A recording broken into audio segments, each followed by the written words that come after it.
എല്ലാ സഹോദരങ്ങൾക്കും നമ്മുടെ യൂട്യൂബ് ചാനലിലേക്ക് സ്വാഗതം. ഇപ്പോൾ നമ്മുടെ സുരേഷ് ഗോപിയാണ് എയറിലായിരിക്കുന്നത്. ഇപ്പോൾ കുറേ നാളായിട്ട് കാണുന്നതാണ്. സുരേഷ് ഗോപി എന്തെങ്കിലും വായിന്ന് വീണ് കഴിഞ്ഞാൽ ഉടനെ തന്നെ പുള്ളിക്കാരൻ എയറിലാവും. കാരണം പുള്ളിക്കാരൻ ഇപ്പോൾ എന്താണ് ഒന്നും മുന്നും മുന്നും ചിന്തിക്കാതെ അദ്ദേഹത്തിൻ്റെ വാക്കുകളാണ് എല്ലാത്തിനും കാരണം. അതായത് ഇപ്പോൾ വന്നിരിക്കുന്ന ഒരു വാർത്തയെന്ന് പറഞ്ഞാൽ ആദിവാസി വകുപ്പിൻ്റെ ചുമതലയെന്ന് പറഞ്ഞാൽ ഉന്നത കുലജാതരായിരിക്കണം കൈകാര്യം ചെയ്യേണ്ടതെന്നും എന്നാൽ മാത്രമേ അവർക്ക് ഉയർച്ചയുണ്ടാകൂ എന്ന് ഇദ്ദേഹം പറഞ്ഞ ഈ ഒരു വാക്കിലാണ് ഇപ്പോൾ പുള്ളിക്കാരൻ എയറിലായിരിക്കുന്നതിൻ്റെ കാരണം എന്ന് വെച്ചാൽ ആ ഉന്നത കുലജാതർ എന്നുള്ള ആ ഒരു വാക്ക് പറഞ്ഞത് ഒന്നുകിൽ ബ്രാഹ്മണർ അല്ലെങ്കിൽ നായിഡു എന്ന് പറയുന്ന ഒരു വിഭാഗം ജനങ്ങൾ അവരാരെങ്കിലും ആയിരിക്കണം ഈ പറയുന്നത് പോലെ ആദിവാസി ഗോത്ര വിഭാഗത്തിൻ്റെ ചുമതല ഏൽക്കേണ്ടത് എന്നാണ് അദ്ദേഹം പറഞ്ഞത്. അപ്പോൾ അതിൽ കടുത്ത പ്രതിഷേധമാണ് ഉള്ളത്. കാരണം അത് ഇന്നത്തെ കാലഘട്ടത്തിൽ ജാതിയും മതവും ഒക്കെ വേർതിരിച്ച് പറയുക, അല്ലെങ്കിൽ കൂടിയ ആളുകൾ കുറഞ്ഞ ആളുകൾ, അവർണർ സവർണർ എന്നൊക്കെയുള്ള വ്യത്യാസങ്ങൾ ഇന്നത്തെ ഈ 2025 പറയുന്നു എന്ന് പറയുമ്പോൾ അത് വളരെ മ്ലേച്ഛകരമായിട്ടുള്ള ഒന്നാണെന്ന് മാത്രമേ പറയാനാകത്തുള്ളൂ. ഒരുപക്ഷെ ചില ആളുകളെങ്കിലും പറയുന്നുണ്ടാവും അത് അദ്ദേഹം മറ്റൊന്നും ചിന്തിച്ചിട്ടായിരിക്കില്ല പറയുന്നത്. അത് ആദിവാസി വിഭാഗത്തിൽപ്പെട്ട ആളുകൾ തന്നെ അവരുടെ ഗോത്ര വിഭാഗത്തിലെ ചുമതല ഏൽക്കുന്നത് എങ്കിൽ അവർക്ക് വിദ്യാഭ്യാസവും പഠിത്തവും ഒക്കെ കുറവാണല്ലോ. അപ്പോൾ അവരെ നിയന്ത്രിക്കാനായിട്ട് അല്ലെങ്കിൽ അവർക്ക് സ്വതന്ത്രമായി ഒരു തീരുമാനം എടുക്കാൻ കഴിയില്ല എന്ന രീതിയിലാണ് അദ്ദേഹം അങ്ങനെ പറഞ്ഞത് എന്നൊക്കെ പറഞ്ഞ് വെള്ളപൂശാനായിട്ട് ചിലപ്പോൾ ആരെങ്കിലുമൊക്കെ വരുന്നുണ്ടാവും. അപ്പോൾ അത്തരക്കാരോട് പറയാനാണ്, ഇന്നത്തെ കാലഘട്ടത്തിൽ അങ്ങനെയൊന്നുമില്ല. എല്ലാത്തരം വിഭാഗക്കാർക്കും വിദ്യാഭ്യാസമുണ്ട്. ഇപ്പോൾ അത് ആദിവാസികൾക്കാണേലും നല്ല വിദ്യാഭ്യാസമുള്ള ആളുകളുണ്ട്. ആദിവാസിയായാലും പട്ടികജാതി പട്ടികവർഗ വിഭാഗത്തിലാണെങ്കിലും നല്ല ഉയർന്ന വിദ്യാഭ്യാസമുള്ള ആളുകളുണ്ട്. അപ്പോൾ അതുകൊണ്ട് അത് പറയുന്നതിൽ യാതൊരുവിധ അർത്ഥവുമില്ല. പിന്നെയെന്ന് വെച്ചാൽ എല്ലാവരും ഭരിക്കട്ടെ, ഇതൊരു ജനാധിപത്യ രാജ്യമല്ലേ, അവിടെ എല്ലാവർക്കും ആഗ്രഹം ഉണ്ടാവും, അവരും ഉയർന്നു വരട്ടെ. എല്ലാവരും ഉന്നത കുലജാതർ എന്ന് പറഞ്ഞാൽ എന്താണ് എനിക്ക് മനസ്സിലാവുന്നില്ല. എല്ലാ മനുഷ്യർക്കും ദൈവം സൃഷ്ടിച്ചിരിക്കുന്നത് ഒരേ രീതിയിൽ തന്നെയാണ്. എല്ലാവരുടെ ശരീരങ്ങളും, ഒരു സ്ത്രീ ആയാലും പുരുഷനായാലും ഇനി ട്രാൻസ്ജെൻഡേഴ്സ് ആയാലും ഈ പറയുന്ന വിഭാഗത്തിലെല്ലാം പെടുന്ന ആളുകളുടെ ശരീര വിഭാഗങ്ങൾ ഒരേപോലെ തന്നെയാണ് ഇരിക്കുന്നത്. അതിൽ ഒരു വ്യത്യാസവും ഇല്ല. എല്ലാ പുരുഷൻ്റെയും ശരീരം ഒരുപോലെ, എല്ലാ സ്ത്രീയുടെയും ശരീരം ഒരുപോലെ. ട്രാൻസ്ജെൻഡേഴ്സ് എന്ന് പറഞ്ഞത് അവരെ അപമാനിക്കാൻ വേണ്ടിയിട്ടല്ല.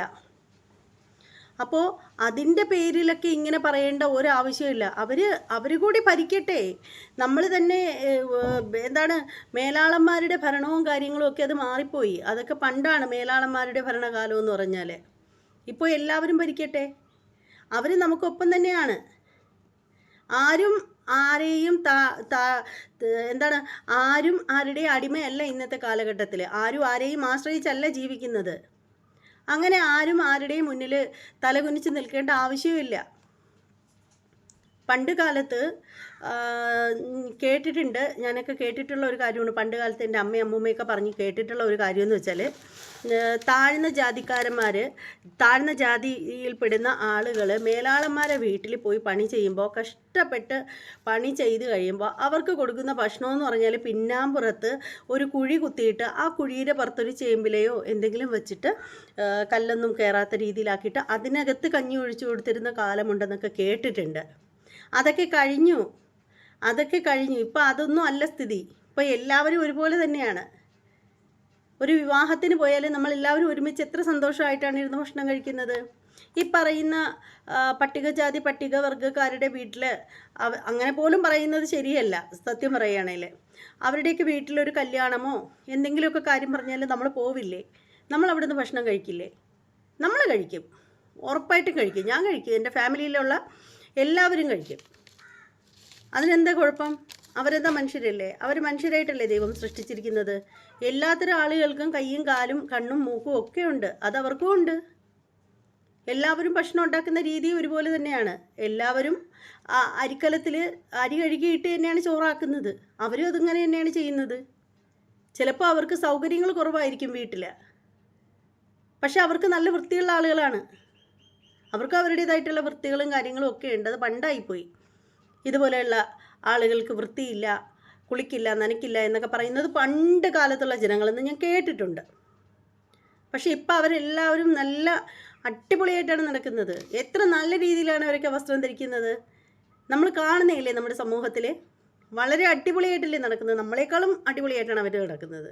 നമ്മളെക്കാളും സൂപ്പറായിട്ടാണ് അവർ ജീവിക്കുന്നത്. ചിലപ്പോൾ അവരുടെ വീടും സൗകര്യങ്ങളൊക്കെ അവർക്ക് കുറവായിരിക്കും.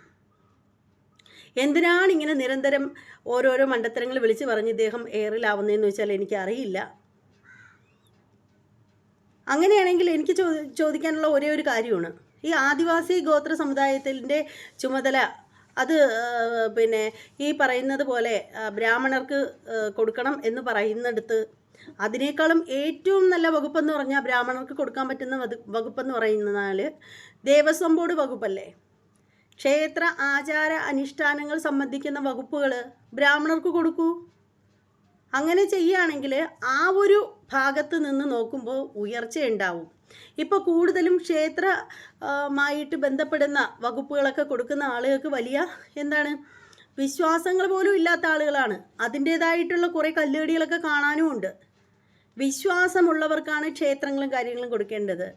അത്യാവശ്യം ബ്രാഹ്മൺസിനൊക്കെ ഈശ്വര വിശ്വാസങ്ങൾ മുറുകെ പിടിച്ച് ജീവിക്കുന്നവരാണ്. കാരണം ഈ ദേവനെ ഉപാസിക്കുന്ന അല്ലെങ്കിൽ ദേവിയെ ഉപാസിക്കുന്നത് വഴി പട്ടിണി അകറ്റുന്നവരാണത്. അതായത് അവരുടെ ഉപജീവന മാർഗമായിട്ട് കരുതുന്ന ആളുകളാണ്. അപ്പോൾ അതുകൊണ്ട് തന്നെ ഇത്തരത്തിൽപ്പെട്ട വകുപ്പുകൾ അവർക്ക് കൊടുക്കൂ. ദേവസ്വം ബോർഡുമായിട്ട് ബന്ധപ്പെടുന്ന കാര്യങ്ങളിൽ പെടുന്ന വകുപ്പുകൾ അത് കൊടുക്കൂ. നിങ്ങൾ ദേവസ്വം ബോർഡ് വകുപ്പിലുള്ള ജോലി കൊടുക്കൂ ബ്രാഹ്മൺസിന്. അതുകൊണ്ട് ആ ഒരു കാര്യത്തിൽ നല്ല ഉയർച്ചയേ ഉണ്ടാവുള്ളൂ. വിശ്വാസികൾക്കുള്ളതാണ് ക്ഷേത്രം. അല്ലാതെ ഈ പറയുന്നത് പോലെയുള്ള കാര്യങ്ങളും മണ്ടത്തരങ്ങളും വിഡ്ഢിത്തരങ്ങളൊക്കെ പറഞ്ഞിട്ട് താങ്കൾ എയറിലാവാതിരിക്കൂ. അതാണ് പറയാനുള്ളത് എനിക്ക് ഈ ഒരു വിഷയത്തിൽ. അപ്പോൾ എന്തെന്ന് വെച്ചാൽ എൻ്റെ അഭിപ്രായമാണ് ഞാനിവിടെ പറഞ്ഞത്. എൻ്റെ മാത്രം അഭിപ്രായമാണ്. നിങ്ങളുടെ അഭിപ്രായം എന്താണെന്ന് വെച്ചാൽ കമൻറ്റ് ബോക്സിൽ വന്നിട്ട് രേഖപ്പെടുത്തണം. വീഡിയോ ഇഷ്ടമാവുകയാണെങ്കിൽ തീർച്ചയായും നിങ്ങൾ നമ്മുടെ ചാനൽ ഒന്ന് സബ്സ്ക്രൈബ് ചെയ്യണം. ബെല്ലൈക്കൺ കൂടി ഒന്ന് പ്രസ് ചെയ്തേക്കണം. മറ്റൊരു വീഡിയോയുമായിട്ട് വരുന്നത് വരെ എല്ലാ സഹോദരങ്ങൾക്കും ബൈ.